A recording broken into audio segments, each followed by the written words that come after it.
numbers, 274 to 107. He's 8-4.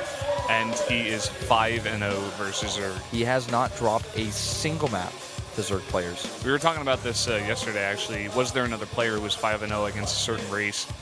Well, here we have another one. Here's FlaSh. It's not too unexpected here. He's the Roro of TVZ. Yep. And he's hit really solid opponents. Like his opponent that he faces now that he beat last time, DRG's hair is going a little bit static up there.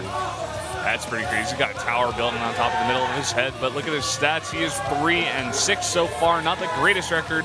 Still has not won against Terran so far, but still a very strong player. Can he build on this confidence? He looks a little bit nervous.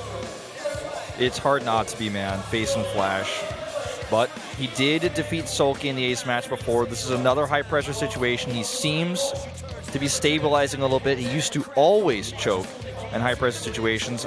You know, people call him the final boss because he's often put out last. He's now the last hope. The map is up and loaded. Can FlaSh take the 3-0, or is DRG going to bring us into map number 4?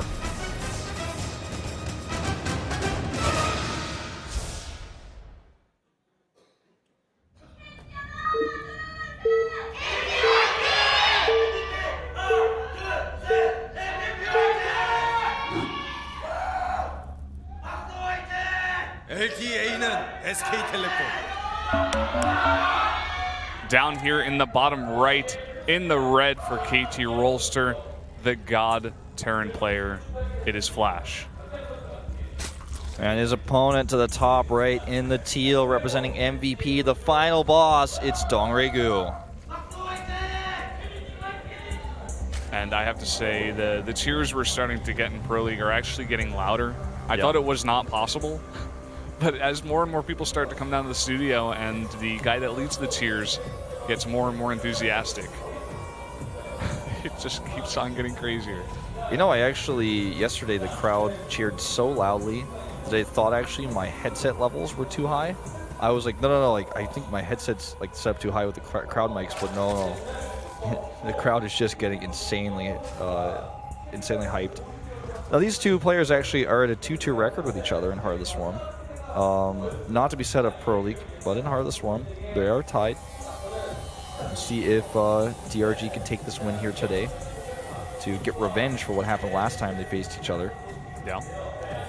And if you notice the position on his barracks over there, it was set up to place an add-on. Yeah. Now we're getting a look at the GG girls. Very nice drawings. Yeah, very nice drawings. Nice shiny pom-poms. Went a little bit crazy there at the end. Wonder what the idea between this barracks placement is.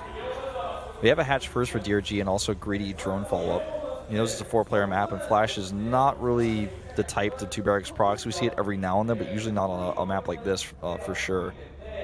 So he's going to try to get as ahead as possible. Yeah, I like that he's doing that as well. He's well studied on how FlaSh is, and he's going to use it to his advantage on this big map. The Overlord is going to get lucky with the Scout. The first Overlord that he sent down here is going to see the SCV, so he's going to know that he's down here in the bottom right. So he's going to get a good idea of where exactly FlaSh is right from the get-go. You know, I think he just wants to make his add-on faster. You know, he saves the time lifting later to make the reactor for his Hellions with this. And just looking at this, it kind of begs the question why we don't see this more often. You know, one answer obviously is that if your opponent goes for an early pool, you're kind of dead if you don't have that wall set up. But on a map like this, when you're almost guaranteed not to face an early pool, this type of build really makes sense. The building placement, that is to say. Yeah, I really like it as well. Very well thought out of FlaSh. Saves him so much time here. Yeah, you can tell he's not on autopilot as well. Just doing something like this, it's like, okay, he has a very well executed build in mind. That was just saying cheer for FlaSh. Yeah. FlaSh, please win. Well, it looks like FlaSh is going to start doing some damage here. Should be able to catch that drone that's transferring here. Maybe force a Spore Crawler or an Extractor in this case. And saving that Reaper, so critical. He's just trying to micro it off creep. And he's actually going to have to make another Spore or maybe an Extractor here. Nice control by that drone. And FlaSh not overcommitting here. There's the cancel on that Extractor. The drone is still low, though. Man, that control on the Zerglings is very nice here by DRG. Yep, very nicely done so far. Not able to get any kills with that Reaper just yet. A lot of those drones are very low, but with the Queen out and a bunch of Zerglings, it's going to be very hard. Seems like he's going to back off for now. Double CC going up. Factory is now completing. Go ahead and do the switcheroo. He's actually only making 1 Reaper right now off of that barracks. This build is so well planned out. He's going to have 2 Reapers. Switches the add-on. No downtime on the barracks. Actually trades the Reapers out as well. Looks like he's probably going to send that second Reaper along with it. But here come those Hellions. And actually, no, he's just going to keep them up here on the high ground to defend his 3rd CC against any Zergling pressure that comes across. Yeah, just waiting for those Hellions to pop out. He is starting a 2nd factory here, so could be seeing some double fact Blue Flame Hellions with Marine support, as he is continuing to produce Marines for now. And stops temporarily here. This Zergling going to be easily cleaned up. And showing the 2 Hellions there is not anything unusual for DRG to see. He's going to see us and think, oh, that's perfectly normal. And at these locations, the spawning locations, it's pretty easy for him to take his 3rd base. It's going to take a lot longer for the Reapers and Hellions to walk around to get to that base. If they don't walk around, they're going to run right into the Queens here. So Queens want to get down there and defend that. And it's not the easiest base to take, but it's easier than some other positions that they could have spawned on. Oh yeah, definitely. It's actually starting to consider poking down there with those Queens. He's like, no, you can't stay here, sorry. Get off my land. Get off my lawn. Those Queens remind me of old women. Keep off the grass. Those group of units actually come over to the hatch. The creep is extending in 2 locations, but it's not quite there yet. Overlord speed, meanwhile, is being researching, which is really, really important, because without that, it's not going to be possible for him to identify that Blue Flame and double factory Hellions is coming out here. Yeah, and he's going to want to get a good idea of this very fast, because he's going to want to set up defenses for that at his 3rd base as well as his natural here. Wants to make sure he has no Hellions running by into the main. We saw actually Rain in a different matchup against Zerg, rather, with a bunch of Zerglings running into his base, definitely hurting him and his economy. So we don't want to see anything like that here. Yep. And here we go. The Queen's actually circumvented here, but with the creep, he should be able to get back. There's the Overlord speed. He wants to come in here and scout the 2nd factory. But you know what? I don't think he's actually going to see it, because it's hidden behind the mineral line. And that's usually never where you see a 2nd factory. Will he see it? No, he's not going to see it. Oh, man. And even so shows bad. Stim.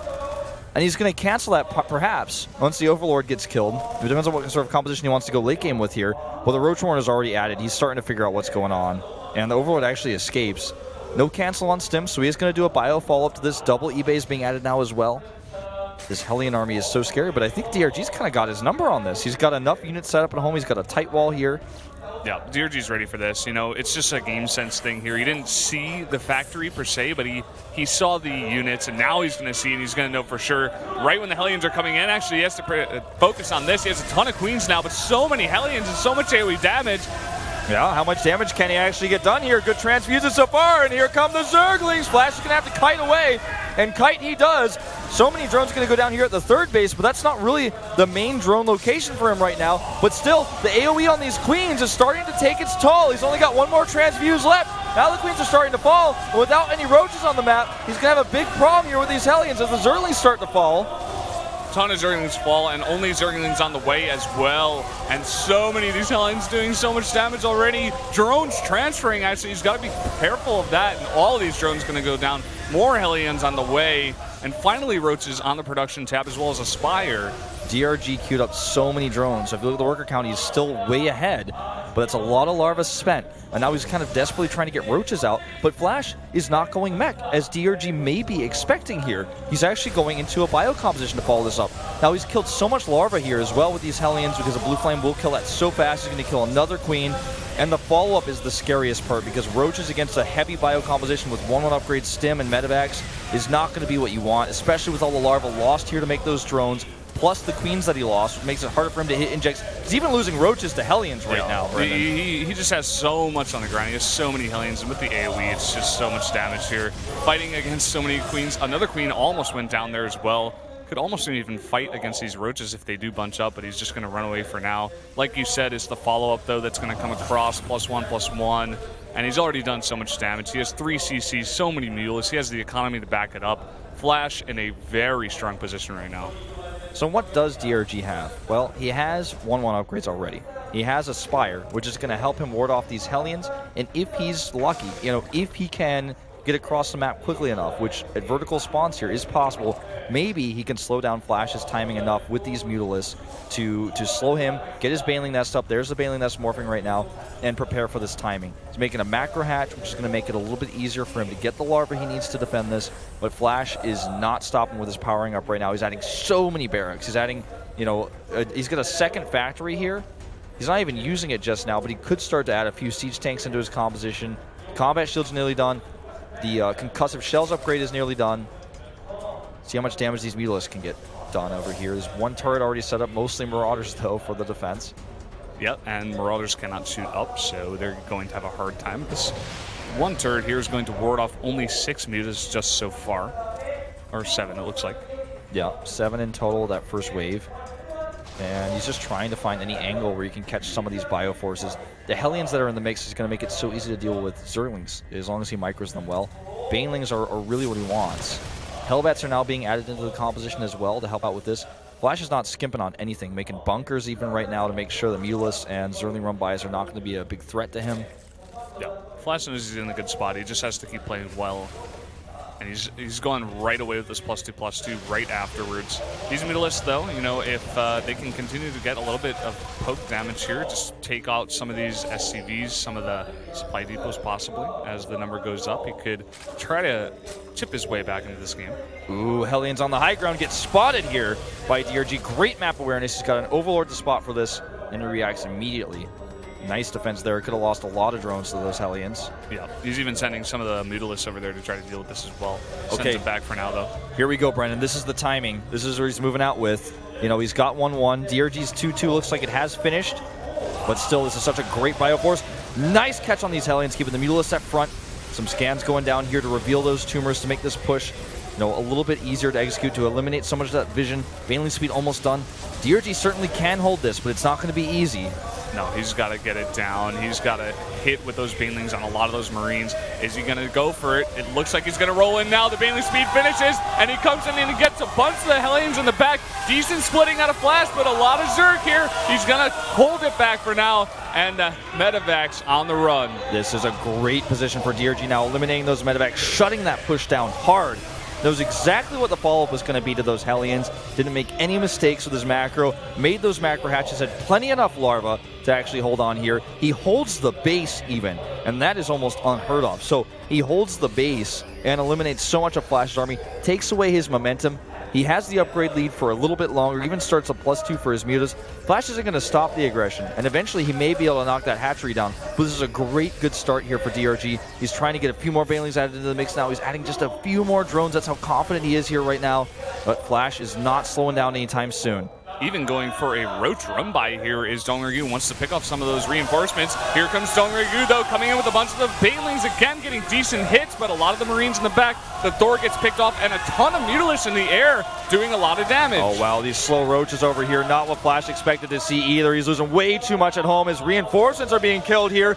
Those Marines are going to go down. A few Thors over here, but there's way too many Zerglings. He needs to lift those depots. He's not able to do so with the Hellbats there. He decides not to engage. I almost feel like he could have actually fought that army, but instead he takes a safer route here. Is going to eliminate this bunker and start to kill these SCVs. This third base may even have to lift. Here comes some Banelings in. Could they connect with the Marines? If they do, this could actually end the game. DRG is back, ladies and gentlemen. The final boss will take out the Thor here, and this command center is all but toast, as now the Mutalisks have free reign over the SCVs. He lifts it, but will it survive? It's not going to be easy to hold that. No, it's not. And just so many Zerglings now just cutting off all the reinforcements. GG! DRG takes the win. He defeats FlaSh. He gets revenge. And DRG now 2 in a row here. When it comes out, when his team needs him most, he's able to take the win. And we will have our 4th match. Oh, man. And we talked about this before. Billowy, could he do a cheese on this map? The King stays on station. MVP is not out of this yet. DongRaeGu comes through in the 3rd match. He is back. DRG is back, man. That was great play. That was reading FlaSh's follow-up like a book, preparing everything he needed, getting those macro hatches up, the Baneling Nest timing, the Baneling speed lining up exactly with that attack. He had just enough Mutalisks. And I feel like one of the weaker points in FlaSh's composition were his Hellbats. we've talked about this a lot, and I've actually talked about this a lot with Tasteless, especially when we were casting Code S. Sometimes these Hellbat compositions just do not work out against somebody who has enough mutas and Bailings up. If you hit before those are ready, totally different story.